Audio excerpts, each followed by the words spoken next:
अगस्त 2022 में कतर के अंदर 8 एक्स इंडियन नेवी ऑफिसर्स को अरेस्ट कर लिया जाता है, जिनके बारे में अगले कुछ हफ्तों तक किसी को खबर नहीं दी जाती। अक्टूबर 2022 में पता चलता है कि इन सभी ऑफिसर्स पर जासूसी का आरोप लगा है, लेकिन ये जासूसी भारत के लिए नहीं बल्कि इजराइल के लिए कर रहे थे। और कुछ ही महीने बाद इन सभी को कतर की लोअर कोर्ट में फांसी की सजा सुना दी जाती है। अब यहाँ से आता है कहानी में ट्विस्ट, जहां भारत ने ऐसा डिप्लोमेटिक पासा फेंका कि पूरा खेल ही पलट गया। दिसंबर 2023 में कतर कोर्ट ने 8 सिटीजन्स को सुनाई गई मौत की सजा पर रोक लगा दी। वहीं हाल ही में खबर मिली है कि 8 एक्स इंडियन नेवी ऑफिसर्स को रिहा कर दिया गया है। इनमें से 7 ऑफिसर्स भारत लौट आए हैं। इस पूरे गेम चेंज को इंडिया की मेजर डिप्लोमेटिक विक्ट्री माना जा रहा है। एक्स ऑफिसर्स का कहना है कि अगर प्रधानमंत्री नरेंद्र मोदी इस मामले में दखल नहीं देते तो हम आज आपके सामने खड़े नहीं होते। आखिर उन्होंने ऐसा क्यों कहा, क्या है पूरी कहानी और सरकार कैसे इन्हें बचाने में कामयाब रही, क्या प्लानिंग रही, तो आज के इस वीडियो में हम जानेंगे ऐसे 5 फैक्टर्स जो इन ऑफिसर्स के लिए वरदान साबित हुए। देखिए, अगर इस मुद्दे की शुरुआत में जाएं तो हमें कतर के बारे में थोड़ा बहुत जानने की भी जरूरत पड़ेगी। दरअसल कतर दुनिया के सबसे अमीर देशों में से एक है, जिसकी इनकम का मेजर सोर्स है उनकी नेचुरल गैस, जो वो समुद्र से निकालते हैं। इसी गैस फील्ड को प्रोटेक्ट करने के लिए वो अपनी नेवल सिक्योरिटी पर बहुत ज्यादा खर्च करते हैं और भारत ने भी यहाँ पर कई सारे नेवल ट्रेनिंग्स कंडक्ट की हैं। कतर और भारत के रिश्ते भी काफी अच्छे हैं। भारत 90% गैस कतर से इंपोर्ट करता है। इसके अलावा कतर की कुल 25 लाख की आबादी में 6.5 लाख तो भारतीय हैं, जो देश को भारी मात्रा में फॉरेन करेंसी भेजते हैं। ये पैसा भारत के फॉरेन एक्सचेंज रिजर्व्स को बढ़ाने में इंपॉर्टेंट कंट्रीब्यूशन देता है। भारत की दोहा में एक एम्बेसी है, जबकि कतर की एक एम्बेसी नई दिल्ली में और दूसरी कॉमर्स एम्बेसी मुंबई में है। भारत और कतर के बीच के डिप्लोमेटिक रिलेशंस 1973 में स्टैब्लिश हुए थे, जो वक्त के साथ गहरे होते चले गए। मार्च 2015 में कतर के अमीर तमीम बिन हमद अल थानी भारत आए थे। तब दोनों देशों के बीच कई सेक्टर्स में कोलैबोरेशन को लेकर अग्रीमेंट्स पर सिग्नेचर भी हुए। इसके अलावा भारत और कतर ने कैदियों की अदला बदली का अग्रीमेंट भी किया था। लेकिन फिर ऐसा क्या हुआ कि ये दोस्ती दुश्मनी में बदल गई और कतर ने भारत के एक्स इंडियन नेवी ऑफिसर्स को अरेस्ट कर लिया। अब इसे जानने से पहले हम ये जानेंगे कि कैसे इंडियन गवर्नमेंट ने डिप्लोमेटिक चाल खेली और सभी को फांसी से बचा लिया। देखिए, इसके पीछे 5 फैक्टर्स हैं। Factor number 1, no rhetoric. Foreign minister S Jaishankar ने 8 दिसंबर 2022 को संसद में कहा था कि कतर से सभी 8 इंडियंस को वापस लाया जाएगा।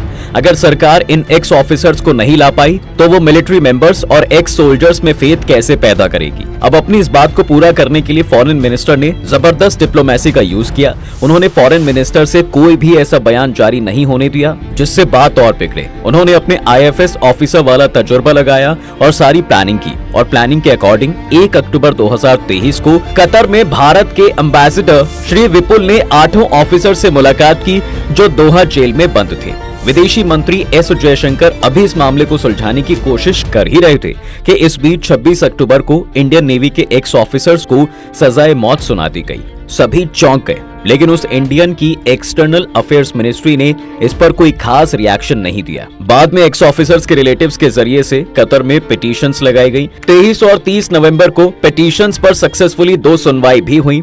इसके बाद 3 दिसंबर को जेल में बंद ऑफिसर्स को काउंसलर एक्सेस दिया गया। विदेश मंत्रालय ने भले ही इस मामले में कोई प्रेस कॉन्फ्रेंस नहीं की, लेकिन वो लगातार लगे रहे। इसमें वक्त तो लगा, लेकिन रिजल्ट आज सबके सामने है। Factor number 2, PM Modi appointed his special officer. देखिए, जब एक्स नेवी ऑफिसर्स को मौत की सजा सुनाई गई तो फॉरेन मिनिस्टर एस जयशंकर ने दीपक मित्तल को अपॉइंट किया। वो पीएम मोदी के भी काफी खास हैं और भरोसेमंद भी। दीपक मित्तल कतर में रहकर कानूनी दांवपेच खेलते हैं। एक्चुअल में इंडिया ने मित्तल की हेल्प से 2 साइडेड स्ट्रैटेजी अपनाई। एक तरफ दीपक ने कतर की अपर कोर्ट्स में अपील की और दूसरी लीगल प्रोसीडिंग्स में हिस्सा भी लिया। तो दूसरी तरफ उन्होंने कतर के शेख अमीर से लगातार कांटेक्ट बनाए रखा। दरअसल कतर के अमीर के पास किसी सजा को माफ करने या कम कराने का राइट्स होता है। वो इस पावर का यूज हर साल 18 दिसंबर को कतर के नेशनल डे पे करते हैं, कैदियों को रिहा करने के लिए। इसलिए दीपक का फोकस अमीर पर था कि वो किस तरह से जेल में बंद 8 इंडियंस की मौत की सजा माफ कर दे। वही कतर के हालात कैसे हैं, इसके अकॉर्डिंग भारत सरकार को क्या करना है, ये सलाह भी दीपक ही दे रहे थे। दीपक को इतनी बड़ी जिम्मेदारी देने के पीछे रीजन है, दरअसल 1998 बैच के इंडियन फॉरेन सर्विस ऑफिसर दीपक मित्तल प्रेजेंट में प्राइम मिनिस्टर्स ऑफिस में ऑफिसर ऑन स्पेशल ड्यूटी यानी OSD हैं। दीपक 2 साल तक कतर में भारत के एम्बेसडर रह चुके हैं और जब हमारे एक्स नेवी ऑफिसर्स को अरेस्ट किया गया तब वो ही एम्बेसडर थे। इस वजह से दीपक के कतर के सभी बड़े ऑफिसर्स और लीडर से अच्छे रिलेशंस हैं। वो वहां की पॉलिसीज को अच्छे से जानते हैं, इसलिए इंडियन गवर्नमेंट को काफी मदद भी मिली। अगले फैक्टर्स पे जाने से पहले अब आपको बता दें कि आर्टेरियम खास आपके लिए लेकर आया है श्री राम का बाल रूप, जो हूबहू अयोध्या के रामलला जैसा ही है। इसे खरीदने के लिए आप हमारे कूपन कोड मिस्टिका 10 यूज कर सकते हैं, जिस पर आपको 10% का डिस्काउंट भी मिल जाएगा। लिंक डिस्क्रिप्शन में है। खैर, अब अपनी कहानी पर वापस आते हैं और जानते हैं factor number 3, secret visits of NSA Ajit Doval. देखिए, हिंदुस्तान टाइम्स की रिपोर्ट के according national security adviser Ajit Doval ने इस केस में पर्दे के पीछे से रोल प्ले किया है। वो लगातार सीक्रेट विजिट्स कर रहे थे। डोभाल कतर को ये समझाने में कामयाब रहे कि कतर भारत की दोस्ती के लिए इस मामले का हल निकालना जरूरी है और कतर इसके लिए अग्री भी हो गया। उसने पहले मौत की सजा को जनरल पनिशमेंट में बदला, फिर कुछ महीने बाद बाकी सजा भी माफ कर दी। कतर ने 8 भारतीयों के अलावा एक अमेरिकन और एक रशियन सिटीजन की सजा भी माफ की है। अब factor number 4, PM Modi meets emir of Qatar. देखिए, PM नरेंद्र मोदी ने 1 दिसंबर को दुबई में हुए COP28 समिट में पार्ट लिया था। तब PM मोदी ने कॉन्फ्रेंस के बाद कतर के एमीर शेख तमीम बिन हमद अल थानी से अलग से मीटिंग भी की थी। इस दौरान उन्होंने कतर में रह रहे इंडियंस की सेफ्टी और भलाई को लेकर बात की और पूछा कि वहां हमारे सिटीजन्स कैसे हैं। माना यह जा रहा है कि इसी बैठक में दोनों के बीच एक्स नेवी ऑफिसर्स की सजा को लेकर बात हुई थी। इसके बाद ही कतर का रुख बदला। दरअसल भारत और कतर के बीच अच्छे दोस्ताना रिलेशन तो हैं ही, इसके अलावा भारत कतर का टॉप ट्रेडिंग पार्टनर भी है। Factor number 5, deal worth ₹6,47,400 crore with Qatar. Actually x navy officers की रिहाई के पीछे कतर और भारत के बीच हुई 78 अरब डॉलर यानी 6,47,400 करोड़ रुपए की डील का भी इंपॉर्टेंट रोल हो सकता है, जो पिछले हफ्ते गोवा में ही हुई थी। ये डील लिक्विफाइड नेचुरल गैस यानी LNG गैस की खरीद को लेकर है। दरअसल कतर की LNG खरीदने वाला भारत बड़ा क्लाइंट है। यदि कतर एक्स नेवी ऑफिसर्स की सजा पर अड़ा रहता तो इस डील पर असर भी पड़ सकता था। कतर ने ऐसा नहीं किया और ऑफिसर्स को छोड़ने में भलाई समझी। गोवा एनर्जी वीक में हुए अग्रीमेंट के अकॉर्डिंग भारत कतर से 2048 तक लिक्विफाइड नेचुरल गैस LNG खरीदेगा। ये अग्रीमेंट देश की सबसे बड़ी LNG इंपोर्ट करने वाली कंपनी पेट्रोनेट LNG लिमिटेड यानी PLL ने कतर की सरकारी कंपनी से की है। फिलहाल भारत में 35% LNG कतर से ही आती है, लेकिन नए अग्रीमेंट के अकॉर्डिंग भारत अब हर साल 75 लाख टन गैस इंपोर्ट करेगा। इससे पहले भी गैस के इंपोर्ट को लेकर भारत और कतर में 31 जुलाई 1999 को समझौता हुआ था, जो 2028 तक के लिए था। नया अग्रीमेंट 2028 से ही शुरू होगा। इस सौदे से भारत हर साल 6 अरब डॉलर यानी 498 अरब रुपए बचाएगा। खैर, अब सवाल यह है कि भाई जब भारत से इतने अच्छे रिश्ते थे तो कतर ने नेवी ऑफिसर्स को फांसी की सजा क्यों दी? बात दरअसल 2014 की है, जब कतर के पड़ोसी देश ओमान की रॉयल ओमान एयरफोर्स से रिटायर्ड हुए ऑफिसर खामिस अल अजमी ने अपनी एक डिफेंस कंसल्टेंसी कंपनी खोली, जिसका नाम था Behera global technologies and consultancy services. Company का ऑफिस ओमान में ही था, लेकिन इसकी एक ब्रांच कतर की राजधानी दोहा में भी खोली गई, जिसका काम डिफेंस सर्विसेज प्रोवाइड करना, मिलिट्री इक्विपमेंट के लिए ट्रेनिंग देना, मेंटेनेंस सर्विसेज प्रोवाइड करना था। इस बीच कंपनी ने कतर के मेजर जनरल तारिक खालिद अली को एक प्रपोजल भेजा, जिसके मुताबिक वो कतर की एमीरी नेवल फोर्स की मेंटेनेंस और ट्रेनिंग सर्विसेज का कॉन्ट्रैक्ट चाहते थे और उनका ये प्रपोजल एक्सेप्ट भी कर लिया गया। इस कॉन्ट्रैक्ट के मिलने के बाद उन्होंने 2015 से 16 में तेजी से हायरिंग शुरू कर दी, जिसके लिए दुनिया भर के रिटायर्ड नेवल ऑफिसर्स को अप्रोच किया जाने लगा। इसी साल इन्होंने 75 इंडियन ओरिजिन ऑफिसर्स को भी हायर किया और इन 75 में से 8 ऑफिसर्स कंपनी में सीनियर लेवल पोजीशन पर थे।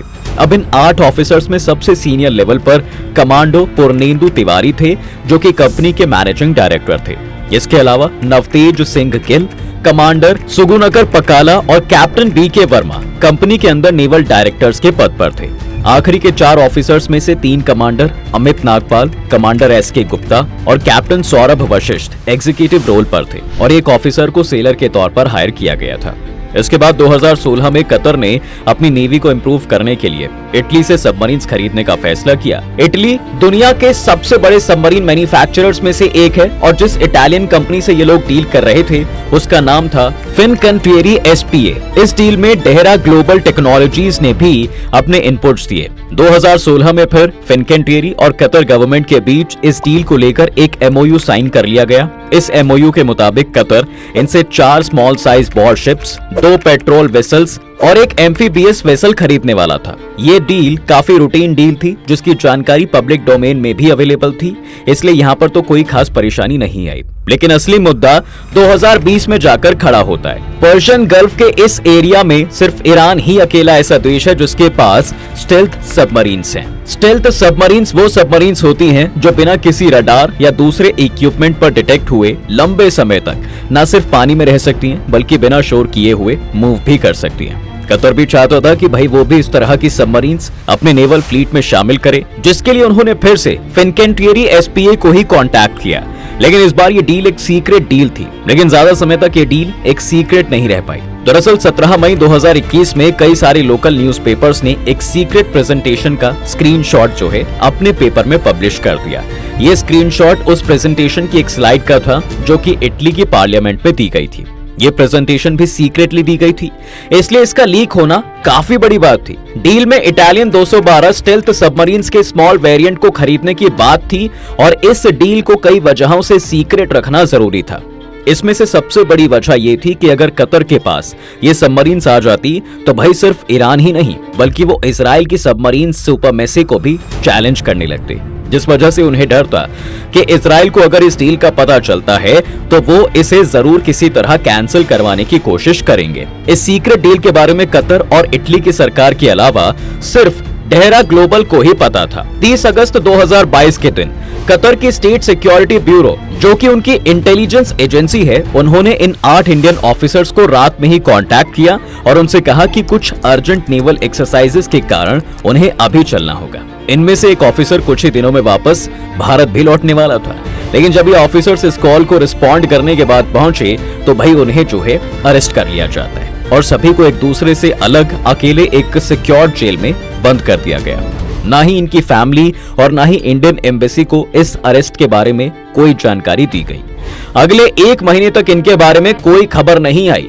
सबसे पहले ये खबर दुनिया के सामने तब आई जब एक पाकिस्तानी न्यूज एजेंसी ने यह खबर ब्रेक की कि कतर के अंदर जासूसी के इल्जाम में 8 नेवी ऑफिसर्स को अरेस्ट कर लिया गया है। इन नेवी ऑफिसर पर शक का एक रीजन ये भी था कि भारत का इजराइल की तरफ हमेशा से झुकाव देखने को मिलता है। इस झुकाव का कतर के साथ डिप्लोमेटिक रिलेशंस पर असर पड़ा। इससे पहले नुपुर शर्मा कंट्रोवर्सी ने भी दोनों के बीच में दरार पैदा कर दी थी। तब बाकी अरब देशों की तरह कतर भी भारत के खिलाफ खड़ा था। खैर, एक्स इंडियन नेवी ऑफिसर्स की रिहाई भारत की बहुत मेजर डिप्लोमेटिक विक्ट्री मानी जा रही है। कतर ने न सिर्फ ऑफिसर्स की फांसी रोकी बल्कि उन्हें रिहा भी कर दिया। इसको लेकर आपका क्या कहना है, कमेंट जरूर करें। वीडियो को लाइक, शेयर और सब्सक्राइब करना बिल्कुल ना भूलें।